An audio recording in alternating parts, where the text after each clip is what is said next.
సభాధ్యక్షుడు, నాకు చాలా ప్రియమైన మిత్రుడు, ఇవాళ ఈ సందర్భంలో ఈ ప్రజాస్వామికమైన డిమాండ్కు సాహిత్యలోకం నుంచి ఒక ఐకాన్గా ప్రకాశిస్తున్న హాసిం, ఈ ఉదాత్తమైన ఉద్యమాన్ని విజయతీరం చేర్చిన సమున్నత నాయకుడు మందకృష్ణన్న,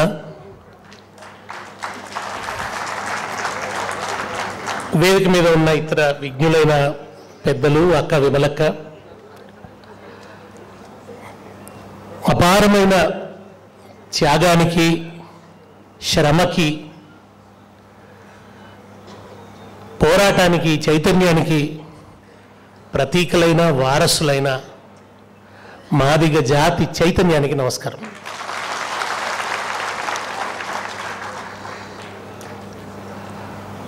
మనిషి బువ్వ తినడానికి ఎన్నో యుగాలు పట్టింది, తన బువ్వ తాను తినడానికి ఇంకా ఎన్ని యుగాలు పట్టాలి అన్నది ప్రశ్న.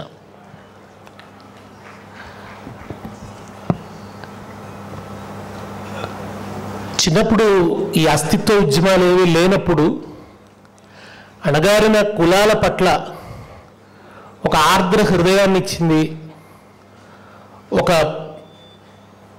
సానుభూతితో కూడిన ఒక సంస్కారాన్ని ఇచ్చింది జాషువా కవిత్వం.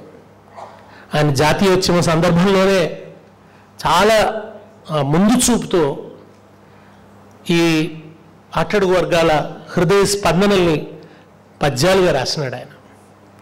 దాంట్లో ఒక పద్యం ఎందుకో నాకు చిన్నప్పటి నుంచి బాగా మా మనసులో గుర్తుండిపోయింది. చాలా 6-7 తరగతులు ఉన్నప్పుడు చదువుకున్న పద్యం.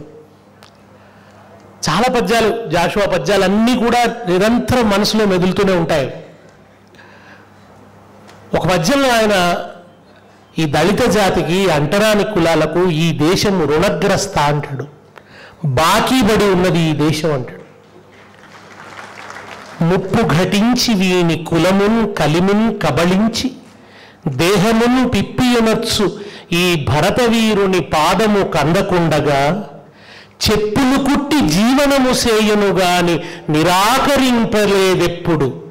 చెప్పులు కుట్టి జీవనము సేయును గాని నిరాకరింపలేదెప్పుడు. అప్పు వడ్డది సుమే భారతావని వీని సేవకున్న. తరతరాలకు తీరని అప్పు పడ్డది ఈ దేశం ఈ కులాలకి అని అన్నాడు ఆయన. రుణగ్రస్త అయి ఉంది ఈ దేశం అని. నాకు ఇప్పుడు ఏమనిపిస్తుంటుందంటే ఇవాళ ఉన్న పరిస్థితిని చూస్తుంటే, భాగవతంలో మనందరికీ వామనుడి కథ తెలుసు. వామనుడు 3 అడుగులు దానం అడిగి ముల్లోకాలను ఆక్రమించాడు ఆ కథలో. కానీ ఇవాళ దళిత ఉద్యమం పరిస్థితి ఎట్లా ఉందంటే, మీరు ముల్లోకాలను అడగడం ప్రారంభించారు. భూమి మీద హక్కు, సంపద మీద హక్కు, రాజ్యాధికారం దగ్గర మొదలయ్యి 3 అడుగుల నేల దగ్గరనే ఘర్షణ చేయాల్సి వస్తుంది. ముల్లోకాలని ఆక్రమించాల్సిన స్థితి నుంచి 3 అడుగుల దగ్గరనే ఘర్షించవలసి వస్తుంది. పాయసాన ఏదో తినేవాళ్ళకి, జీడిపప్పు తినేవాళ్ళకి మా గంజిలోని మెతుకు మీద గులుగుడెందుకు అని రాసినాడు ఒక కవి. ఇవాళ ఆ గంజిలో ఉన్న మెతుకుల దగ్గరనే ఉంది ఘర్షణ. ఇంకా ఆ ఘర్షణనే చేయవలసి వస్తుంది. ఇవాళ నిజంగా దళిత జాతి ఉమ్మడి పోరాటం, దళిత జాతి సాధించవలసినటువంటి సుదూర లక్ష్యాలు, విశాలమైన లక్ష్యాలు సాధించడానికి ఒక ఐక్య ఉద్యమం అవసరం. ఆ ఐక్య ఉద్యమానికి పునాది వర్గీకరణ. వర్గీకరణ జరిగితేనే ఆ ఐక్య ఉద్యమానికి పునాది పడుతుంది. అంబేద్కర్ మహాశయుడు స్వాతంత్ర పోరాటానికి సమాంతరంగా సామాజిక న్యాయ ఉద్యమాన్ని నడిపి ఈ దేశంలో ఉన్న ఈ అణగారిన కులాల స్థితిగతుల్ని బలంగా వాటికి ఒక వాదననిచ్చి, ఒక రూపాన్నిచ్చి, చదువుని ఆయుధంగా చేసుకొని ఒక వాదనిచ్చి, ఒక రూపం ఇచ్చి, ఒక చట్టబద్ధమైన హక్కుల్ని సాధించాడు. 15% వాటాను సాధించాడు, రిజర్వేషన్ని సాధించాడు. ఆ రిజర్వేషన్ పంపిణీలో ఉన్న అసమానతల వల్ల ఆ మహాశయుడు కోరుకున్నది, ఆయన నిజానికి ఆయన ఆశించింది ఈ నిచ్చెన మెట్ల కుల వ్యవస్థలో చిట్ట చివరి వ్యక్తికి సమాన హక్కులు, సమాన గౌరవం లభించడం ఆయన కోరుకున్నాడు. కానీ రిజర్వేషన్లలో ఉన్న అసమానతల వల్ల ఆ అంబేద్కర్ ఆశయం పరిపూర్ణం కాలేదు. ఆ వైఫల్యంలోంచి తలెత్తిన ఉదాత్తమైన ఉన్నతమైన ఉద్యమమే ఎంఆర్పిఎస్ ఉద్యమం. అక్కడ ఒక నిజంగా అంటే పీడిత వర్గాలు ప్రశ్నించినప్పుడే మనం ప్రజాస్వామ్య పరిమితులు మనకు అర్థమవుతాయి. నిజంగా ఎంఆర్పిఎస్ ఒక ఉదాత్తమైనటువంటి డిమాండ్గా ముందు ఒక గొప్ప ప్రజాస్వామిక సంస్కారాన్ని ఇచ్చింది ఈ సమాజానికి. నేను గర్వపడతాను, ఎందుకంటే ఈ ప్రజాస్వామిక ఉద్యమం తెలంగాణ నేలలో పుట్టినందుకు, తెలంగాణ బిడ్డడే దీనికి నాయకత్వం వహించినందుకు నేను గర్వపడుతున్నాను. అంటే ప్రపంచానికి ఆయన అన్నాడు, ఎవరు మన మఖ్దూమ్ అన్నాడు, दियारे हिंद का वो राहोबर तेलंगाना, बुला रहा है बासिमते दिगर है तेलंगाना, बना रहा है नई एक शहर तेलंगाना, वो इंक्विलाब का पैगंबर है तेलंगाना అన్నాడు. అంటే విప్లవ ప్రవక్త తెలంగాణ అన్నాడు. విప్లవాలకి ప్రవక్త, విప్లవాలకు జన్మభూమి తెలంగాణ అన్నాడు. దాన్ని సార్థకం చేస్తూ ఈ నేల నుంచి ఉద్భవించిన నాయకత్వం ఓ ఉదాత్తమైన ఉద్యమాన్ని నిర్మించి ఈ దేశానికి దిగ్దర్శనం చేసింది, దిక్సూచిగా నిలిచింది ఆ నాయకుడు మందకృష్ణన్న. ఆ ఉద్యమం వర్గీకరణ ఉద్యమం. ప్రజాస్వామ్యాన్ని ఒక సూక్ష్మ స్థాయిలో కూడా అమలు చేయటం, సామాజిక న్యాయాన్ని సూక్ష్మ స్థాయి వరకు తీసుకోవడం, అతి అట్టడుగు స్థాయి వరకు తీసుకోవడం అనే ఒక విశాలమైనటువంటి లక్ష్యాన్ని, సంస్కారాన్ని ప్రకటించింది వర్గీకరణ డిమాండ్. నిజంగా నాకు అప్పటి వరకు మాస్టి అని ఒక కులం ఉంటుందని తెలియదు ఈ ఉద్యమం వచ్చేంత వరకు. ఇది కేవలం మాదిగల కోసం జరిగిన ఉద్యమం కాదు, ఇది మాదిగ ఉపకులాలను ముందుకు తీసుకొచ్చింది. అత్యంత దీనమైన స్థితిలో, కడుహీనమైనటువంటి స్థితిలో జీవిస్తున్న కులాల జీవితాలను ముందుకు తీసుకొచ్చిందంటే ఒక కొత్త ఎరుకనిచ్చింది. ఇవాళ అమల్లో ఉన్న ప్రజాస్వామ్యం ఎంత పరిమితులతో ఉన్నది. మనం కనీసం కంటితో చూడని, ఆ దుఃఖం ఏంటో వినని, మనకు తెలియని ఈ సమూహాలు ఉన్నాయని చెప్పే ఒక ఎరుకను, ఒక జ్ఞానాన్ని ఇచ్చింది ఈ ఉద్యమం. నాకు అప్పటివరకు తెలియదు, నాకు నిజంగా కూడా మాస్టి అనే ఒక కులం ఉంటుందని తెలియదు, రెల్లి అనే ఒక కులం ఉంటుందని తెలియదు, దక్కలి వాళ్ళు అంతహీనంగా చూడబడతారని, అంత దయనీయ స్థితిలో జీవిస్తున్నారని తెలిసింది మాదిగ దండోరా ఉద్యమం వల్ల.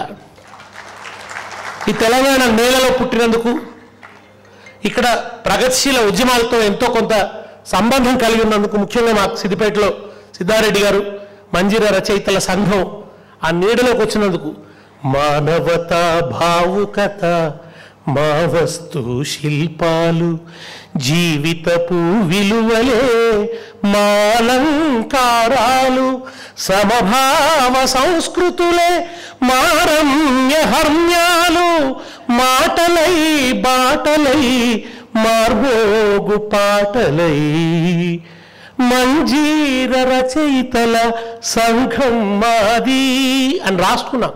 సమభావ సంస్కృతులే మా రమ్య హర్మ్యాలు. సమభావం వెల్లివిరియాలి, సమన్యాయం లభించాలి అనే ఒక ఆదర్శాన్ని ఆ సంస్థ మాకు ఇచ్చింది కనుక, ఆ సంస్కారాన్ని మాకు ఇచ్చి, ఆ చైతన్యాన్ని ఇచ్చింది కనుక, చాలా తొలి దశలోనే, ఉద్యమం ప్రారంభమైన దశలోనే మేము మరసం పక్షాన సంఘీభావాన్ని ప్రకటించాము.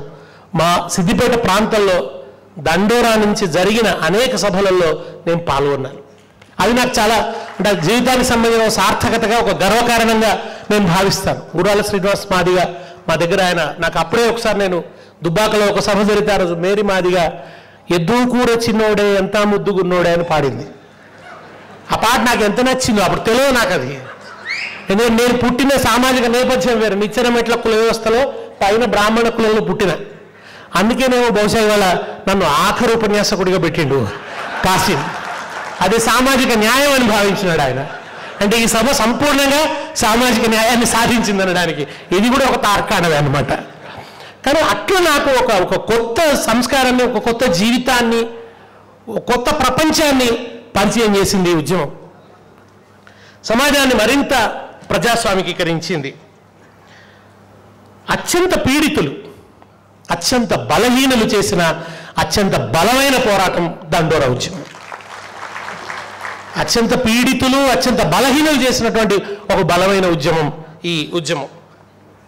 నిజంగా ఎంత ఘర్షణ పడ్డారు, ఎంత వేదనను అనుభవించారు. ఒక కన్నీటి ఉప్పెన ఉన్నది ఈ ఉద్యమం వెనుక.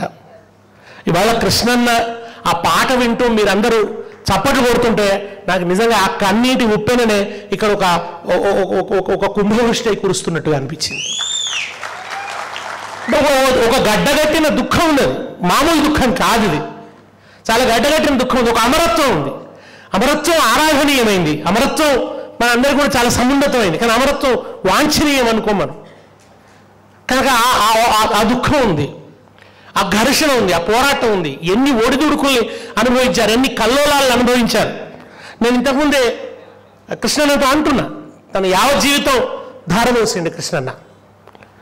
అంతా నేను అన్నమేంటంటే, నేను చాలాసార్లు కృష్ణన్నగా నాకు ఆయనలో గొప్పగా నచ్చే లక్షణం. సరే, మాదిగా అన్న పదాన్ని నిజానికి ప్రతి ఉద్యమం చేరిన లక్ష్యాన్ని బట్టి మనం చూస్తాం, కానీ ప్రాసెస్లో కూడా అది చాలా అద్భుతమైన విజయాన్ని సాధిస్తుంది. అట్లా సాధించింది ఒక న్యూనతకు పర్యాయంగా ఉన్నటువంటి పదాన్ని ఒక సమున్నతమైన ఆత్మగౌరవానికి ప్రతీకగా ఆయన మార్చాడు. మాదిగా అన్నదాన్ని ఇంతకుముందు కె. శ్రీనివాస్ గారు చెప్పినట్టు ఒక కిరీటంలాగా ధరించారు.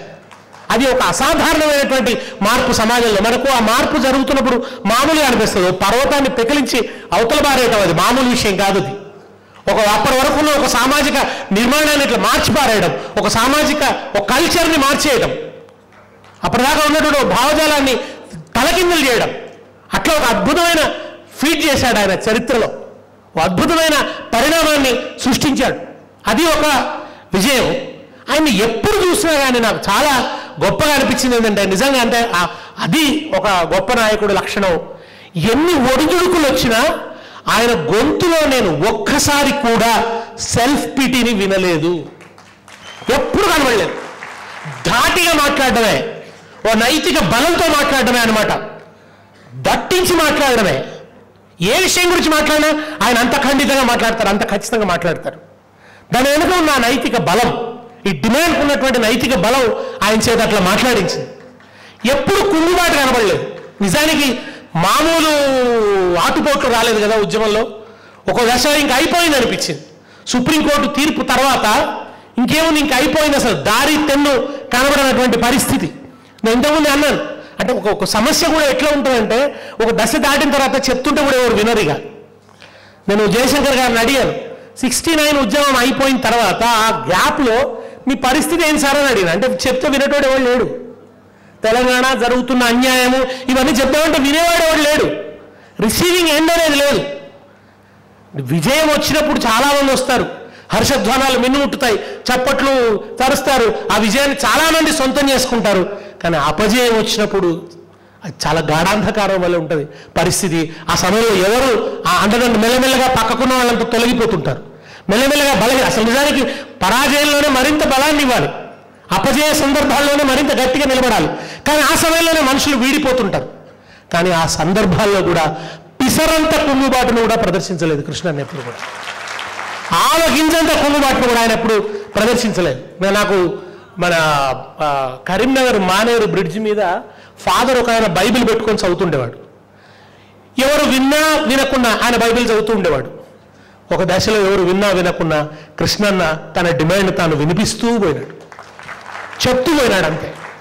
ఒక రోజు వస్తుందని తెలుసు. ఎందుకంటే ఆ డిమాండ్కున్న న్యాయస్ఫూర్తి, ఆ డిమాండ్కున్నటువంటి నైతిక శక్తి వల్ల ఒక రోజు వస్తుందని తెలుసు. ఆ రోజు కోసం ఓపికగా వేచి చూశాడు. ఆ 1000 పున్నముల వెలుగు కోసం నిరీక్షిస్తూ నిలబడ్డది ఈ జాతి. నిజంగా కూడా అద్భుతమైన సంయమనంతో నడిపారు. కె. శ్రీనివాస్ గారు చెప్పినట్టు చాలా సృజనాత్మకంగా, చాలా నూతనమైన పోరాట రూపాలతో, చాలా యుద్ధశీలంగా ఈ ఉద్యమాన్ని నడిపారు. ఆ యుద్ధ స్ఫూర్తిని మాత్రం ఎప్పుడూ నిలబెట్టుకున్నారు. అందుకు మీ అందరికీ కూడా నేను హృదయపూర్వకంగా మనసారా అభినందిస్తున్నాను. నిజానికి ఒక